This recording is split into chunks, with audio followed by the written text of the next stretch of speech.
This is one of the most tricky and I think dishonest things that Egyptologists have done regarding the Sphinx.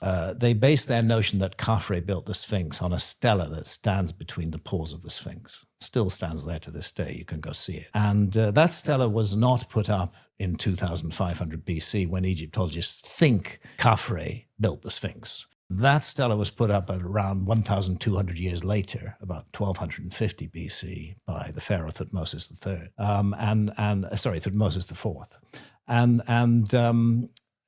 On that stela, he recorded a dream that he'd had. Apparently, he'd been out hunting in the desert, and he'd found the Sphinx almost completely buried in sand. Only a little bit of the head of the Sphinx stuck out. And he fell asleep in the shadow there in the afternoon and had a dream. And in that dream, the Sphinx spoke to him and said to him, "Why are you leaving me like this? You must clear me. You must restore me." On that stela, as well as recording the dream, in the 13th line, there used to be, amongst other broken letters, the single syllable kaf. It was a single syllable in ancient Egyptian language, kaf. Not Khafre, and it's not surrounded by a royal cartouche, which royal names normally are. But on the basis of that single syllable, which no longer exists, it was recorded in the 19th century, but it's flaked off since.